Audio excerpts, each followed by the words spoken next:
Hi friends, అస్సలం వాలేకుమ్. Welcome back to our Abdul Ukman 790. ఎలా ఉన్నారు ఫ్రెండ్స్? బాగున్నారా? మీరందరూ బాగుండాలండి, అందులో మేము కూడా ఉండాలని చెప్పి నేనైతే మనస్ఫూర్తిగా కోరుకుంటున్నాను ఫ్రెండ్స్.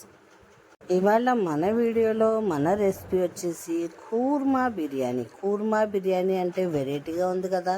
టేస్ట్ అయితే ఇంకా బాగుందండి, చాలా బాగుంది. ఎప్పుడు ఒకే విధంగా కాకుండా ఇలా వెరైటీగా ట్రై చేయండి ఫ్రెండ్స్. టేస్ట్ అయితే అదిరిపోయిందండి. రైస్ అయితే పొడి పొడిలాడుతూ అసలు ఎంత టేస్టీగా ఎంత బాగుందంటే అంత టేస్ట్ అయితే ఉంది. మరి అయితే ఈ రెసిపీ ఎలా చేయాలో చూడాలనుకుంటున్నారా? అయితే వీడియో స్కిప్ చేయకండి ఫ్రెండ్స్. ఇవాళ మన వీడియోలో కూర్మా బిర్యానీ ఫారం కోడితో ఎలా చేయాలో చూద్దాం. ఇప్పుడైతే నేను 2 kgs రైస్కి 2 kgs చికెన్ అయితే వేసి నేనైతే మసాలా అయితే ప్రిపేర్ చేస్తున్నానండి. అప్పటికప్పుడే మసాలా ప్రిపేర్ చేస్తే చాలా బాగుంటుందండి. ఇవాళ అయితే మన బిర్యానీ వచ్చేసి ఫారం కోడితో బిర్యానీ అయితే చేస్తున్నానండి. టేస్ట్ అయితే చాలా బాగుంటుంది. నేనైతే రైస్ అయితే 75% ఉడికించుకోవడానికి కట్టెల పొయ్యి మీదే చేస్తానండి. ఎందుకంటే బిర్యానీ టేస్ట్గా రావాలంటే కట్టెల పొయ్యి మీదే చేయాలి, అప్పుడే టేస్ట్ చాలా బాగుంటుంది. ఇందులోకి మనమైతే కొద్దిగా షాజీరా అయితే కంపల్సరీగా వేయాలండి. ఈ బిర్యానీలోకి షాజీరా ఒకటి, టమాటా ఒకటి, మనకి పెరుగు ఒకటి కంపల్సరీగా ఉండాలి. లవంగా, పట్ట, యాలుక్కాయలు, షాజీరా, బిర్యానీ ఆకు, కొద్దిగా ఆయిల్ వేసేసి మనం ఇది బాగా ఉడికిన తర్వాత కొద్దిగా కొత్తిమీర, పుదీనా కూడా వేసేసి రైస్ అయితే వేసేయాలి.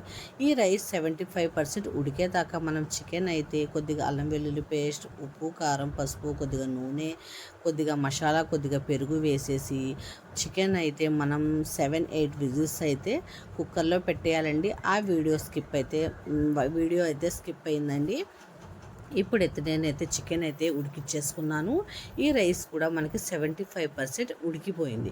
ఇప్పుడైతే ఇంకో గిన్నెలో ఇదిగోండి, ఒక గిన్నెలో అయితే ఈ రైస్ని మనం తీసేసిన తర్వాత ఇందులోకి బిర్యానీకి సరిపడా ఆయిల్ అయితే వేసేయాలి. దాని తర్వాత హోల్ గరం మసాలా దినుసులు వేసుకున్న తర్వాత షాజీరా కంపల్సరీగా వేయాలండి. మనం ఉల్లిపాయ కొద్దిగా ఎక్కువే పట్టిద్ది, పచ్చిమిర్చి, ఉల్లిపాయ వేసేయాలి. ఎందుకంటే మనకి కూర్మా లాగా రావాలి కదా, అందుకని. దాని తర్వాత మనం కొద్దిగా కొత్తిమీర, పుదీనా కూడా వేసేయాలండి. దాని తర్వాత టమాటా 1 kg వేసుకోవాలి.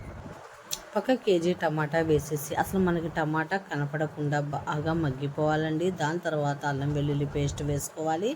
ఇందులోకి మసాలా ఎక్కువ పట్టదండి.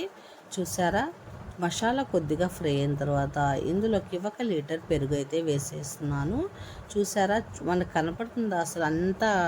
ఇప్పుడైతే మనం చికెన్ ఉడికించుకున్నాం కదా, ఈ చికెన్ కూడా ఇందులో వేసేసి కాసేపు ఇప్పుడైతే మనం ఈ చికెన్ అయితే ఇందులో వేసేసిన తర్వాత ఈ మసాలా అంతా ఈ చికెన్కి పట్టాలండి.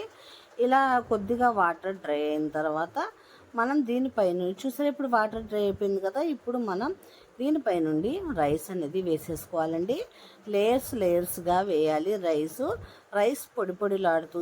ఈ మనకి కూర్మా బిర్యానీ ఎంత టేస్టీగా ఎంత బాగుంటుందో మీరు ఒక్కసారి ట్రై చేయండి. మీరు ఇంట్లో వాళ్ళందరూ ఈ బిర్యానీకి అయితే ఫిదా అయిపోతారంతే. ఇప్పుడైతే మనం రైస్ ఇలా పైనుండి ఇలా వేసుకోవాలండి.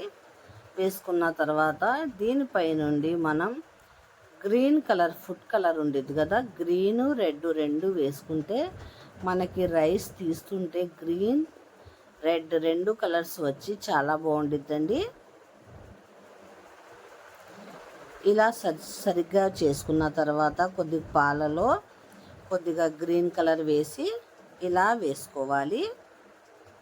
దాని తర్వాత దానిపై నుండి మళ్ళీ రైస్ వేసుకోవాలి.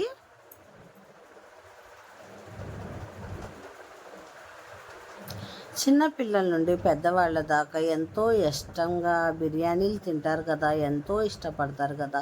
అలాంటి వాళ్ళకి ఇలా డిఫరెంట్గా ఈ కుర్మా బిర్యానీ ఒక్కసారి ట్రై చేయండి. అసలు ఎంత టేస్టీగా ఉండిద్దో, తిన్నారంటే అస్సలు వదలరు ఫ్రెండ్స్, అంత టేస్ట్ అయితే ఉండిద్ది. మరి ఇప్పుడు ఇలా వేసిన తర్వాత ఇంకో లేయర్ వేసిన తర్వాత రైసు నేనైతే 2 kgs రైస్కి 2 kgs చికెన్ అయితే ఉండాల్సిందేనండి.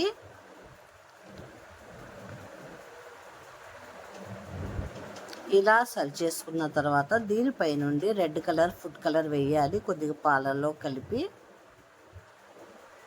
వేసిన తర్వాత దీనిపై నుండి మనం కొత్తిమీర పుదీనా వేసుకోవాలండి. దాని తర్వాత మనమైతే ఉల్లిపాయ జీడిపప్పు ఫ్రై చేశారండి, ఈ ఫ్రై చేసింది కూడా వేసుకోవాలి. దాని తర్వాత మనమైతే ఇందులోకి నెయ్యి వేసుకోవాలి కంపల్సరీగా. ఈ బిర్యానీ అనేది మనకి 20 మినిట్స్ అయితే దమ్ పెట్టుకోవాలండి. దాని తర్వాత మనకి ఎంతో టేస్టీగా ఎమ్మీగా ఉండే కూర్మా బిర్యానీ అయితే మనకి రెడీ అయిపోయిద్దండి. తినడానికి టేస్ట్ అయితే చాలా బాగుంటుంది. ఇప్పుడైతే మనకి దమ్ అయితే అయిపోయిందండి. చూసారా అసలు ఎంత పొడి పొడిలాడుతూ ఎంత బాగుందో తెలుసా. అసలు రైస్ అయితే పొడి పొడిలాడుతూ ఎంతో టేస్టీగా అయితే ఉందండి. మేమందరం అయితే కూర్చొని రైస్ ఎంజాయ్ చేస్తూ తిన్నామండి. అంత టేస్ట్ అయితే ఉంది మరి కూర్మా బిర్యానీ. చూసారా ఫ్రెండ్స్, మా వీడియో మీకు నచ్చితే లైక్ చేయండి, షేర్ చేయండి, ఛానల్ సబ్స్క్రైబ్ చేసుకోండి, సపోర్ట్ చేయండి ఫ్రెండ్స్. బాయ్ ఫ్రెండ్స్, అల్లా హఫీజ్.